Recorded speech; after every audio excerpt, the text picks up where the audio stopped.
second for Keras and Quiles. It's hotting up nicely, and I don't think we're going to be any clearer after this weekend. Yeah, it really is, isn't it? 3 points now split Keras and Quiles. Of course, Keras had that huge moment coming out of the final corner early on in the Australian Grand Prix and never really recovered from it, unfortunately for Keras' sake. Finished outside of the points, did the number 36, and now he has a real fight on his hands. I mean, he did already, to be honest. The form Quiles has been in all season long, and Keras just when he needed it most in terms of trying to keep the title away from Rueda for as long as possible, and of course keep the chasers behind him. His form has dipped somewhat when we've been on the flyweight tour, so the 36 definitely needs to find some form this weekend before we go back to Europe, because that second place, that silver medal, is looking like it's going towards Quiles at this moment in time. There's no doubt in that gold medal, though. Jose Antonio Rueda, a 10th victory last time out, just the 6th rider to win 10 races in a single Moto3/125cc season. And they are, of course, Fausto Gracini, Valentino Rossi, Marc Marquez, Joan Mir, and last year's absolute superstar and Moto2 Grand Prix winner in his rookie season, David Alonso. Jose Antonio Rueda's name is already up amongst the greats, and he is not done yet. He's looking to finish his Moto3 career with a flurry. He is looking at trying to win the remaining races. And that sounds like a big ask, but it's 3 Grand Prix, and at tracks he knows, or at tracks he can make a difference. Yeah, I put that stat to him after the race, of course, in Australia, and he was obviously smiling at it because he'd won. But the beaming smile he had, and just realising that he is now amongst those sorts of names like Marc Marquez, Valentino Rossi, Fausto Gracini. When you hear that, there's a young rider making your way up through the ranks. Of course, he goes to Moto2 next year, well on his way to MotoGP fame is Jose Antonio Rueda, but he just said the weekend in general was special, but he said the race was one of, if not the most enjoyable of his entire career, because one, the circuit is fantastic. He absolutely loves Phillip Island, and every lap he said was just an absolute joy. Helped, of course, by him and Joel Kelso breaking away from the group, so he didn't have to scrap too much, and the pressure of winning the World Championship was gone in Indonesia, so headed to Australia with pretty much all the pressure off. Of course, the team were aiming to win the Teams Championship, and of course that's exactly what they did. So Rueda is now looking forward to the final 3 races of just going out there and enjoying it as much as possible. But he did say it was an extra special one with Carpe on the podium as well. He said it was great to stand on the box again with his good friend and teammate in the box, Alvaro Carpe, and he was just formidable again, wasn't he? 10th win of the season. He can't quite match David Alonso's tally of 14 last season, which is the record, but he can go mighty close. I think we can all agree coming into this season, Pico, that we weren't expecting anyone to unravel a season like David Alonso did last year, but Rueda's given it a very good go, and he's now over 100 points clear of Angel Keras. If we'd have come to if you'd have said at the start of the year, we're going to head to Malaysia 3 rounds to go, Rueda's going to be over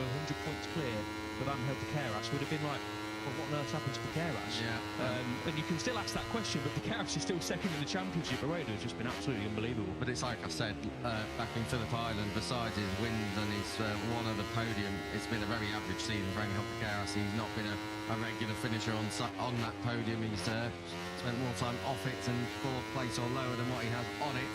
Angel Keras moving up regardless, up to Moto2 in 2026. So keep an eye on that, and Keras seems to be looking to try and add to his tally and finish the season out in style. I think it would hurt him a little bit if Max Quiles, who's missed a good few Grand Prix this year, was to do him out of the runner-up spot. You mentioned Alvaro Carpe.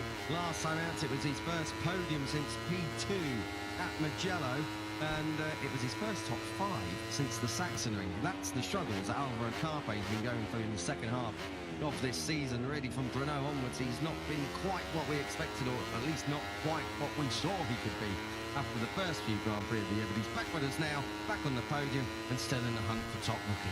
Yeah, it was good to see Carpe back on the podium. He's a very nice young man, a great person to chat to. His English is fantastic as well for such a young lad coming through the ranks of Junior GP. And into Moto3, and great to see Carpe back on the podium. In the early exchanges, of course, he was right up there pretty much pre-summer every single race. Just, I think he and the team trying a few different directions, and they just got a little bit lost. And then in Indonesia, they found the setting. Carpe said that he felt comfortable, he felt strong again. Of course, was caught up in the instant with Almanza and Furusato in Indonesia, so couldn't quite challenge for the podium or the victory throughout the race there, but was back on it in Australia, wasn't he? Which is good news for the team, good news for Carpe towards the end of the season, because he's still got a very slim chance of clinching the Rookie of the Year crown. Him and Quiles are split by 55 points in the favour, of course, of the 28, Max Quiles. That can go to Quiles, the Rookie of the Year title, this weekend. 55 points between them, 50 at play after we're done here, of course. So Quiles basically needs to leave with 50 points or more in his pocket to wrap up the Rookie of the Year crown, which for some people might not sound like a big deal, but for all the rookies, especially when, you know, a lot of them are Spanish, let's be honest, they're all competing with each other to get into Moto2 and MotoGP in the near future. That's a big accolade to win, especially for Quiles, who, as you say, Kiko, has missed 4 rounds this season, and yeah, finishing off the podium for Quiles last time out, seeing Carpe close in won't have left Quiles too happy. So a couple of battles to keep an eye on. The second place one between Quiles and Piqueras, and also the Rookie of the Year one between Carpe on your screen now and Quiles, who's just a little bit down the road behind him. Just on your screen, or just were on your screen a moment ago, we clap eyes for the first time on the number 13 of Hakim Danish. Danish, of course, if you're familiar with Junior GP and in past years when we've been on it, European Talent Cup. He's coming through the ranks, a young lad from Kuala Terengganu here in Malaysia, so he's making his debut at home this year, and already up there in P2 at the moment on the time machine. But of course that is going to change right the way through this session as Piqueras gets under Luca Lanetta just about through turn 14. But great to see the number 13 flashing through the shots. Can't miss him. Bright purple machine on a KTM, looking very strong indeed, and we'll be looking to try and replicate the likes of Happy Shirin and Kylie Dampawi and all the riders coming through, Sulfami, Khairuddin, all these Malaysian heroes who have always done something special at home. Yeah, exactly that. Watch out for Danish this weekend. It's his home circuit. He knows this place like the back of his hand. Does the Malaysian rider, 22 ATC champion, was a winner here in Malaysia in that season as well. He's finished 3rd overall in the Red Bull Rookies Cup this year with a victory in 7 podiums. So yes, a real talent coming through. We do expect Danish to be moving up to Moto3 next year with the MSI squad. That hasn't been officially confirmed yet, but he's in those colours, or similar colours anyway, this weekend. But do watch out for Danish. He's not coming here, sorry, to just make up the numbers. He's here to finish in the points and potentially a little bit more than that. So yeah, do watch out for Danish. He's on his screen now, to 3rd place already. Yeah, that win and 7 podiums as well. He's done very, very well. Scenarios, that win was amazing. The podiums have all come in battles, and he likes to get his elbows out. Danish has been really one to watch throughout the years in Junior GP, and now he's here on the world stage. So we welcome the number 13. He isn't the only wild card in the paddock this weekend. We've got a couple up in Moto2 as well. Azroy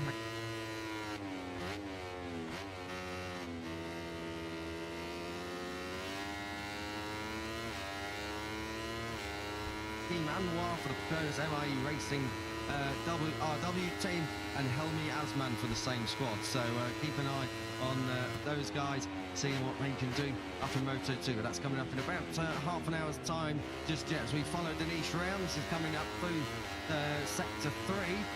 He obviously knows this track very, very well, so he'll be quite familiar with all of the little quirks and intricacies that this place has. It's a long old track, over 5 kilometres in length, so for some of the rookies this might be quite a challenge to learn it, but I'm sure Hakim Danish knows what way around it goes. Yeah, exactly that. The rookies are going to take some time to learn this one, of course, with its new tracks in the last few weeks for all the rookies. Some of the places in Europe, most of the places in Europe really, the rookies will know through Junior GP, through Red Bull Rookies Cup duties. But yeah, obviously Motegi, Indonesia, Australia last time out, of course, and Malaysia, a completely new territory.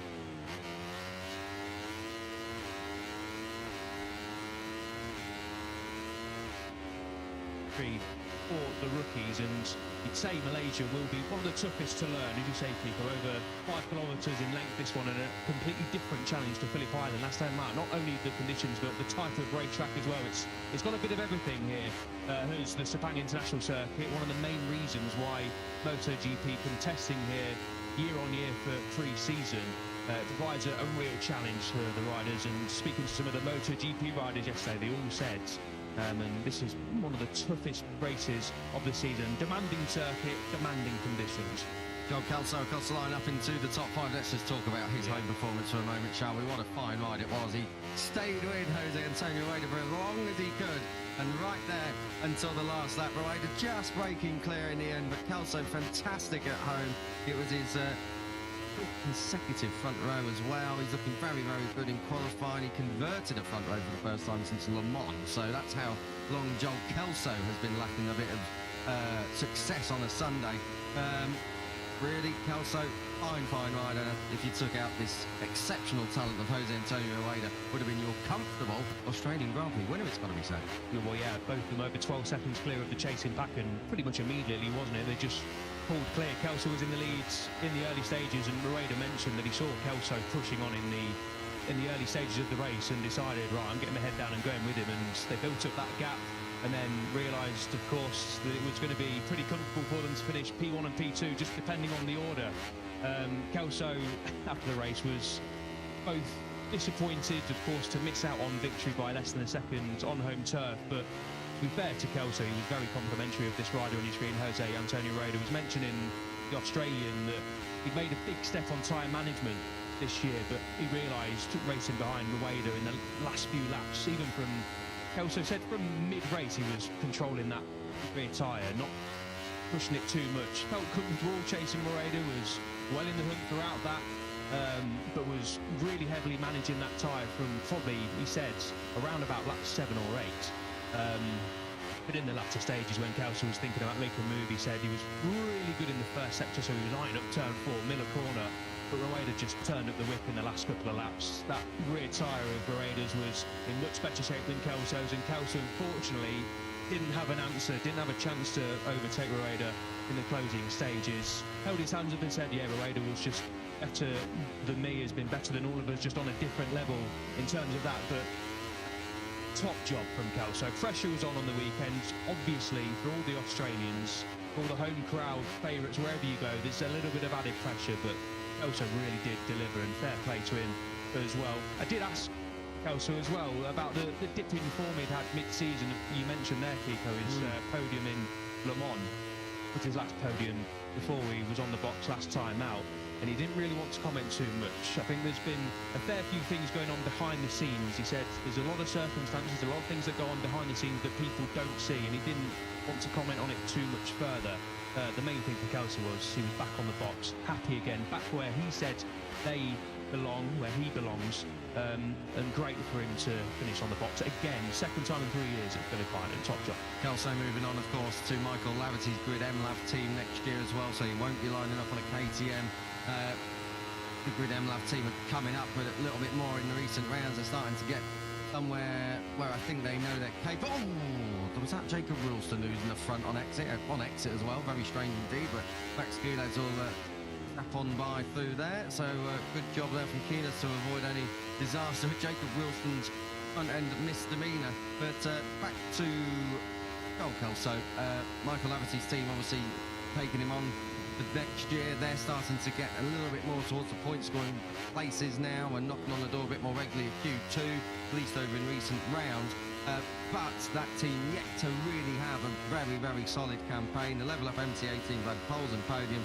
You do get the impression that perhaps Joel Kelso's opportunities to win a Moto3 race on what is a better bike as well. The KTM has done all the winning in 2025. Honda have not won a single Grand Prix yet. We do get the feeling that maybe the opportunities starting to thin out as we approach the final 3 Grand Prix. Yeah, potentially. As things stand now, of course, we can look at it and think, well, first of all, the KTM is a better package than the Honda, and the Level Up MTA team, obviously on a better package, are doing better than the Grid M-Lav team. But see, things can change next year, and we've seen with Leopard have slightly different spec Hondas. They're sort of the factory Honda team, let's say, in this championship in Moto3. I think it would be, well, yeah, exactly, compared to the KTMs for sure, as Adrian Fernandez crosses the line to complete another lap, potentially rising into the top 10. He goes to P9. On paper, it doesn't look like a move that's going to necessarily help Kelso, but when speaking to Kelso about the move a little bit earlier on in the season, he said he's had plenty of meetings with the M-Lav team and about Honda and about the upgrades and about what's coming next year in terms of development within the team and also on the Honda, and he says it's a project that's quite exciting and a real challenge for him. So fingers crossed. I mean, we all want to see Honda bridge that gap to KTM next year, because it's great for us as fans first and foremost to see close competitive racing. We don't just want to see the KTM riders up there. We want to see all the Honda riders doing well, and want to see all the teams having a pretty much equal chance of promoting themselves into the points paying positions and podium positions as well. I think for MLAV, it's great to have someone like Kelso on board. Obviously, vastly experienced, a podium finisher as well. He's in the top 5 in the championship. Let's not forget this season. It's been a fantastic year for Kelso, despite that sort of mid-season dip in form. But he's really come on leaps and bounds again in the last few races. So it's an intriguing move. I'm excited to see how that one plays out, and if MLAV can make the improvements that they are doing, as you rightly say, Kiko, in the last few rounds, then could work out. And Kelso, we know, has his eyes on a Moto2 ride next year. 100%. And the other thing with MLAV is that they're willing to make changes in the squad as well. They're looking already, well, they have done some restructuring. There'll be more to come, I'm sure, in 2026 in terms of parts and whatnot. The team is improving every single Grand Prix, and that shows them what they've been able to do, particularly since Marco Morelli's come into the squad. Oh, let's get him tight down at turn 1. And I'll tell you what, was that Alvaro Carpe? It was Carpe and Pini, so our 2 exciting rookies from 2025. Just getting a bit close down there at T1, but just back to MLAV. Since Marco Morelli's come in, Eddie O'Shea's found a bit of performance as well. There's been some changes within the team internally. They are working, and it's a very exciting prospect when you think about what they could do with a full load of pre-season testing incoming. Coming down towards turn number 1, this is Cormac Buchanan trying to come through on O'Shea. Adrian Fernandez is just honing into view. Very, very tricky turn 1, and again Cormac Buchanan, and he's waving his arm at Eddie O'Shea there. Not sure that was too much to do with Eddie. There's only one rider in that situation who can see where the other one is, and Eddie O'Shea hadn't rolled out of it just yet. Back to Pini and Carpe. They just had a misdemeanor down at turn 1. Carpe shadowing Pini. Doesn't really get the move done though. It's very, very half-wheeled, and it gets a bit tight and a shake of the head. I mean, Guido Pini might have blown his own apex, but Alvaro Carpe not too impressed, I don't think. There we go. Have a bit of hot tyre up your inside right leg, Guido. That'll get you going in the morning. Yeah, nice little slow-mo there down at turn 1. A little bit too close for comfort for free practice 1, boys. Yeah, not sure really who is at fault there. Probably more Carpe. He's up the inside trying to make a move and didn't quite get it done. Not too much to worry about. A little bit of contact, rubbing his race in, as they say, as the Moto2 World Championship leader, Mano Gonzalez, watches on from the pit lane. Might not be able to say that for too much longer. Way to go in Moto2. What a title race that is. I've got to say, Diego Moreira has done a fantastic job to get back on terms with Manu Gonzalez. Gonzalez may have been playing it safe. He's now going to go for broke, hasn't he? All that's to come, of course. Moto2 coming up at the end of this straight away in about another 20 minutes or so, in the company of Lewis Sotheby and Neil Morrison. Back across the line, Valentin Ferroni. Let's talk about Valentin Ferroni, because it was his worst finish of the year last time around with Phillip Island in P20. His first finish outside of the point positions. It was his worst qualifying, down in 22nd place. It's his first time at Sepang. It's already going better than his first time at Phillip Island. He really did not find the mojo last time out in Australia. No, first time finishing outside of the points since the Americas Grand Prix. It's been a fantastic run for the rookie, hasn't it? Peroni, but just never got going in Australia. Just found it super difficult, the conditions and the circuit. And he described the race as a super difficult race for him and the team as well. Was just struggling a lot. The feeling in the race was better than the previous 2 days, he said. He was a lot more confident on Sunday, which is good, of course. But if you're not in and around the points come Sunday, it's a bit too late to be feeling good. But he said he just couldn't turn the bike properly in the fast corners, and if you can't turn the bike properly in fast corners, you don't want to be riding around Phillip Island, really, because that's what it's all about over in Australia.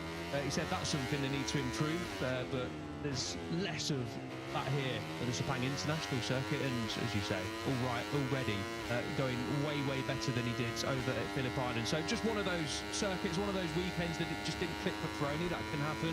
We've seen it with Carpe this year.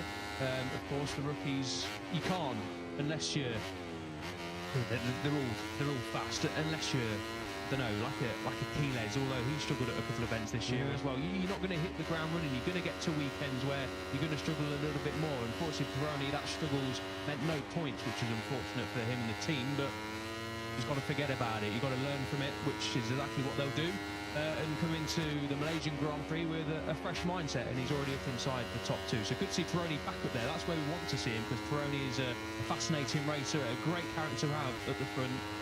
So yeah, good to see Pironi finding form early doors this weekend. You need to struggle, you need to make mistakes. That's the only way you learn. That's why I keep doing it.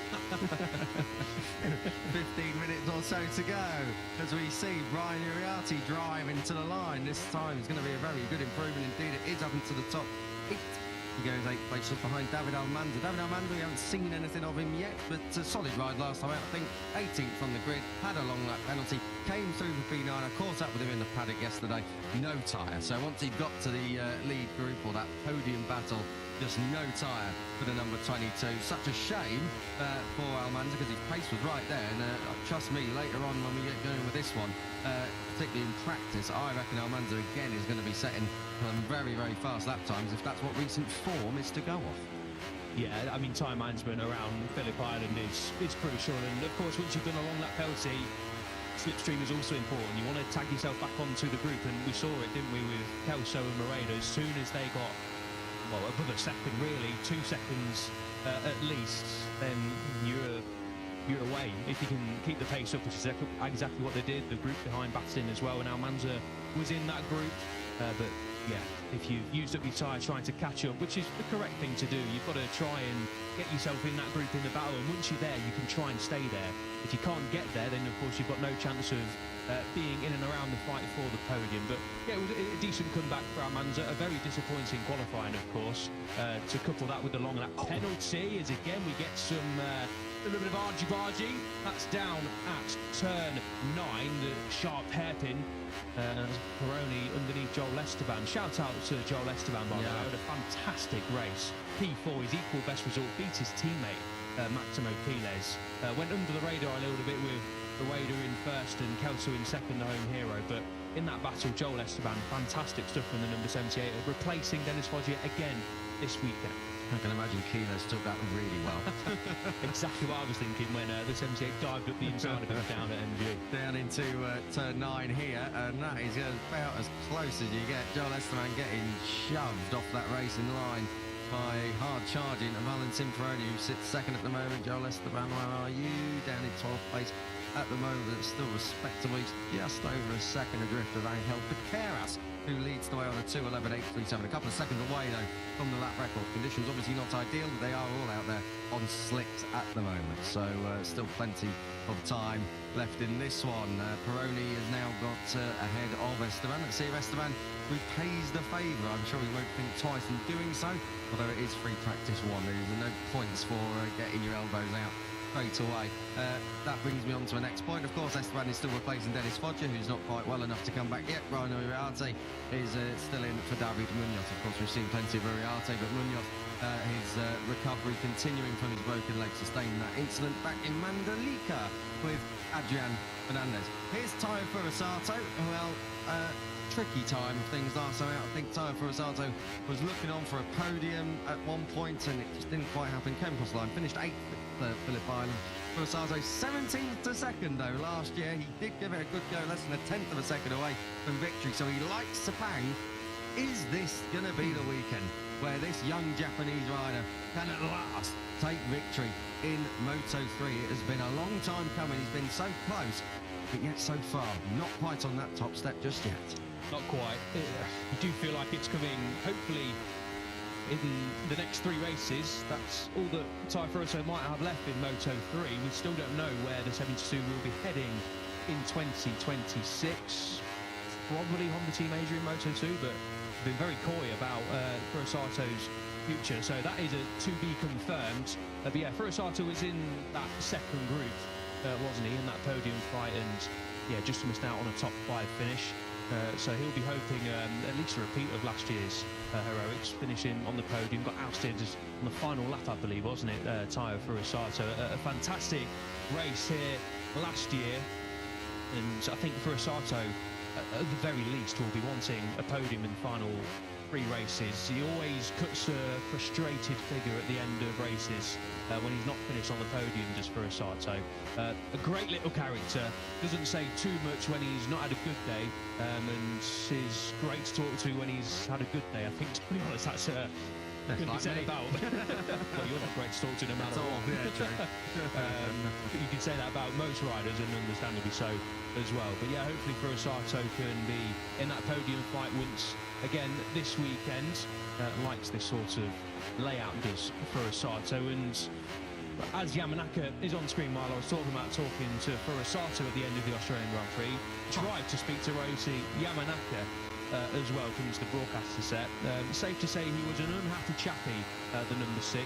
We do interviews in Japanese for our NTV colleagues over in Japan, and Yamanaka said, and I'm not making this up, around about 5 words, I think, and then just cleared off into the distance. He was not best pleased, and understandably so as well. Yamanaka didn't have the best of Sundays, and that is, I think, the most upset I've seen Rios. He's a very polite young chap, good to talk to as well, but he was not hanging around in that set, and understandably so. Absolutely was not full of HAPP whiness, that is for certain. And Taya Furusato, he's not on the podium, he's going to be Taya frustrated because he has already had some pace in recent rounds. No podium since Barcelona, can you believe it?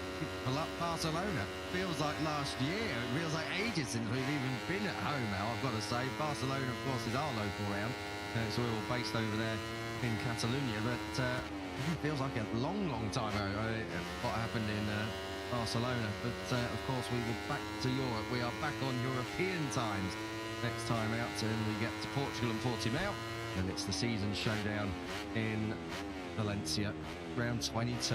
Wow, can you believe it? 22 rounds in MotoGP, 22 FP1s with me, mate. How's it been?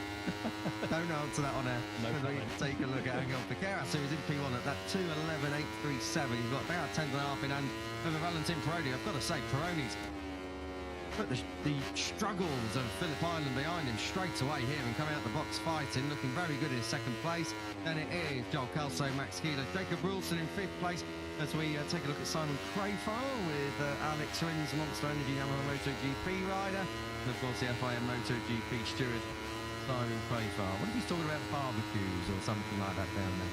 Just to complete your top 10, we've got Rulson Danish is in 6th place. It's a KTM 1st to 6th. 7th for Almanza, who is your top Honda. Uriarte, 8th. Rueda, your champion 9th. New Planeta, your only other Honda inside the top 10 in 10th place. I want to talk about Jacob Wilson if I can before we get across at the end of this Moto3 session. Wilson, really unhappy, disappointed, sad.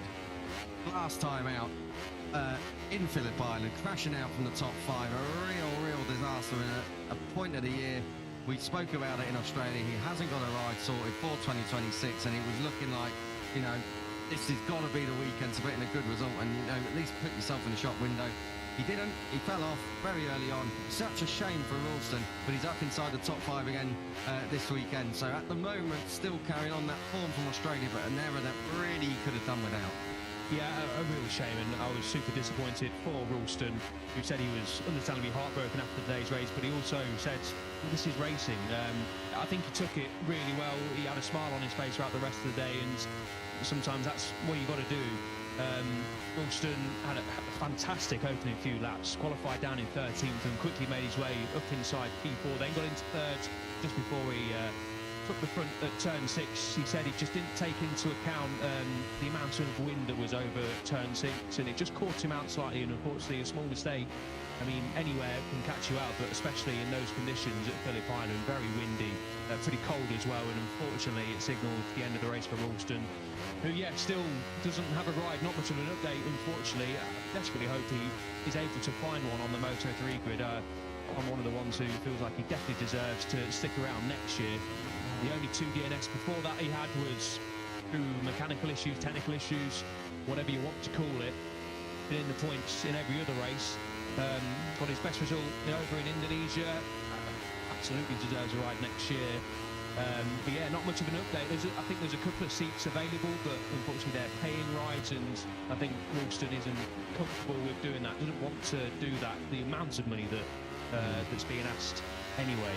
A lot of these riders, especially outside of Europe and within Europe as well, spend, understandably, a lot of money. It's not a cheap hobby, let's say. It's not a cheap career getting into the World Championship. And it's a lot of time and effort for friends and families, a lot of money spent. So fingers crossed Ralston can get sorted, and if he does it in Moto3 next year, let's hope he can find a different avenue, potentially Moto2 European Championship, but I know those rides cost a lot of money as well. So yeah, just keep our fingers crossed. I know we've got a lot of Australian listeners who will be hoping to hear some good news about Ralston in the coming days, and we do as well. There's another one, the Australian Joel Kelso goes up into the top 3, but yeah, Ralston, yeah, sounds like it's ever trickier to get a ride in Moto3 next year, but we've seen in the past, the likes of the Alonso Lopez's, Fermin Aldeguerra, of course, a MotoGP race winner, went through Moto2 European Championship into Moto2. There's shown Manu Gonzalez is another one. You don't have to necessarily come through Moto3 into Moto2 to get to MotoGP. You can find different avenues. So hopefully, if he doesn't get a Moto3 ride next year, there's a different avenue into Moto2 potentially, and then who knows what can go from there for Ralston. 100% motorcycle racing, not a cheap sport, unfortunately, all around. And yeah, in today's climate, it is harder and harder each year to get a ride. But Jacob Ralston, we are hoping that, of course, the number 12 is on the grid somewhere in 2026, somewhere in a World Championship at least. Maybe not in Moto3, but he can get a ride maybe in Superbike paddock somewhere. Then Jacob Ralston is going to be a front runner, I'm sure. But we hope to keep him here for the time being, at least the number 12, who currently sits in 7th place, just ahead of the number 13 of Hakim Danesh, who is still up inside the top 10. Fantastic opening session of the weekend for our home wildcard. Let's have a look at David Almanza. Was set a great first sector, but he's just gone away from him in the middle of the lap. Comes across the line. David Almanza goes up into the top 5, and he's just about a second off at the moment from Angel Piqueras. So there's a little bit of time still to be found for the riders behind Piqueras. Piqueras is down to 2:10s. He's 2:10.979. He's got under 0.2 of a second over Jose Antonio Rueda, who has moved up. This is Adrian Fernandez. This should put him top 5 if he can hold that to the line. Indeed it does. Puts him 4th. So just Alvaro Carpe, who is behind him on track, split the 2 Leopard Racing Hondas. Less than 3 minutes to go. So far, it's so clean. No misdemeanors out there on track. No yellow flags to be talking about. And for the last 3 minutes or so, let's hope that we get some fast times to get an indication of what's to come later on, of course, because FP1 counts for nothing. It's all on practice in terms of who gets seeded through to Q2 and who has to go through what is a literal jungle here in Malaysia in Q1. Yeah, it certainly is. An important session always, FP1, but with unpredictable weather throughout the weekend, who knows, this might be the only dry track time we get. Hopefully that isn't the case, but practice this afternoon could very well be wet. Tomorrow morning could very well be wet. We've seen already practice, of course, FP2, I'm talking about, starts a little bit earlier, 25 minutes earlier than 20 minutes earlier. I think it's 20 minutes earlier. Anyway, 5 minutes doesn't make a difference. If you want to do an extra 5 minutes, mate, up to you. Not next to you, I don't know. So conditions will be a little bit more treacherous tomorrow morning potentially as well. So we've not seen many people here. I saw Hakim Danesh come into the pits for a brief time, but yeah, important lap times these, important time spent on circuit, and good to see there's been no crashes so far. We have not just jinxed that, but conditions do seem, track conditions anyway, do seem like they're pretty favourable. Plenty of grip out there. Obviously the track temperature isn't going to be an issue because it's in the mid-20s already, rising towards 30 degrees. So you can see some wet patches around, but not caught anyone out so far, which is good news. The thing is, it's a long lap here, so we're going to see a little bit less pit lane activity in the practice sessions because you naturally get less laps when you do a shorter track like a Phillip Island that's, you know, over 30 seconds longer here. So yeah, Sepang, it's a long old track here, about 5.5 kilometres in length. It's probably one of the biggest venues we come to all year. It's an enormous facility here. Of course, they used to have Formula One, not anymore. MotoGP is its absolute pride and joy these days in world motorsport. But Sepang is big, so any trips down pit lane, it's a long old pit lane as well. Any crashes, they do fight you a little bit more here than perhaps there's a place such as Valencia, such as Phillip Island, such as Mandalika. Less than 30 seconds or so on the clock as we follow Max Quiles with Hakim Danish just in behind him. Joel Essan's behind them. Joel Kelso is behind Esteban, and Kelso looking to go top here in FP1 already on Friday morning. Let's take them all across the line. Ricky Rossi's on a good lap as well here. The number 54 is coming very, very good. Yamanaka's gone up inside the top 10. Up into P3 goes Ricky Rossi. P2 for Joel Kelso. Couldn't quite see where Kelso went now. Our timing tower just had in a moment. Another moment. It's had many throughout the course of 2025. But Ricky Rossi, what a lap that is. I mean, it sounds like his future is very much open and unconfirmed. Much like this rider on screen, Jacob Rulston. But Ricky Rossi up inside the top 3 at the moment. Rulston looking at going P1. He's got Angel Picaras as a cracking reference as they come through turn 11. Yeah, good stuff from Rossi. Who had a weekend to forget over in Phillip Island. They're all still chasing an Angel Picaras, but there's some good lap times coming in late on. Rulston just shadowing the session leader at this moment in time, and it's a very good lap from Rulston so far, so he can potentially promote himself from P8 up into the top 3, which would be a good start to the weekend for the Australian. And on that Rookie of the Year watch, Quiles has just struggled slightly in the session, down in 18th. Carpe, just you can see his time on your screen there inside the top 10, loses a little bit in sector 3, but I do feel like that is definitely one to watch this weekend. It's not a foregone conclusion. I mean, Quiles has the upper hand, no question about it. If Carpe can just chip away at that lead and make it interesting, I mean, it gives us something to talk about as well going into the final couple of rounds. Ralston jumps into the top 2, a good late lap. Yeah, very good indeed. Marco Morelli, a good late lap as well, up into 10th place, up inside the top 10. So very good late laps coming in as conditions improve and riders get a bit more feeling as this session goes on. Coming to the line, Carpe's going to improve as well. This is going to be a good lap indeed if we can hold it. Ooh, just dropped a little bit of time in that last sector, but still up inside the top 10 and improved overall, just behind Adrian Fernandez, both on track and in the timing tower. So it is Angel Picaras who leads away by just half a tenth of a second over Jacob Rulston. Joel Kelso there in 3rd. We have a look at Brian Uriarte just coming through that final corner and now charging to the line. Uriarte, what's he got for us in 12th place at the moment? Is this going to put him top 10? Oh, yes it is. Puts him up into P7, just ahead of Hakim Danish, who is yet to take the checkered flag. But has just done it now. It's gone past our comms position. So Danish takes 8th, and that is about it. Noah Davila has not taken the checkered flag just yet. Neither Stefano Neffa. Stefano Neffa right down the bottom of the timing screens at P27, 2.8 off, and just ahead of him is Matteo Vitali. So both the Italians just struggling a little bit. No such worries though. P1, Angel Picaras, as you can see, he's 1.4 seconds off the lap record, but conditions not ideal for the opening session in Moto3. The rain stayed away. Picaras comes out to play. P1.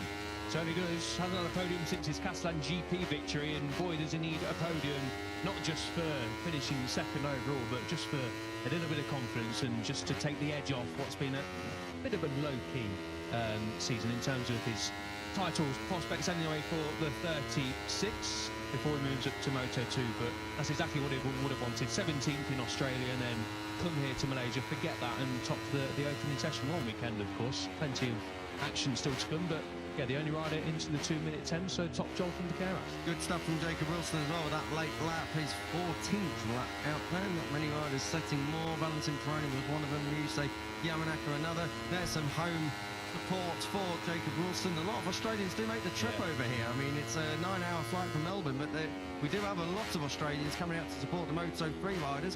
And of course, Jack Miller up in MotoGP, Senna Aegis in Moto2 doing the business last time out, and 2 Australians up inside the top 3 in the opening FP1 session of Moto3.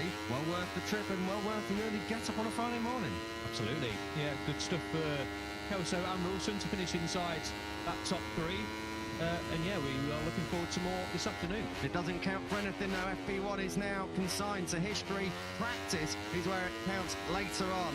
Now, as you can see, Picaras ahead of Wilson and Kelso. That's your top 3. Ricardo Rossi with a very late lap to put himself ahead of the newly crowned champion Jose Antonio Rueda. Almanza, Uriarte, Danish, Fernandez and Alvaro Carpe completing your top 10. Some shout-outs further back for Ryusei Yamanaka, who has put Australia struggles behind him, but is still down there in 13th. Valentin Peroni set more laps than anyone else. He was there in 15th place and up inside the top 2 in the early stages. all the way down to Tyre Furusato in 23rd. He'll be looking for a bit more. But Tally and Napa rounding out FP1's order. And that's it. Myself, Kiko Giles and Elliot York are out of here and through and into, take you through Moto2, Lewis Sotheby and Neil Morrison. Enjoy!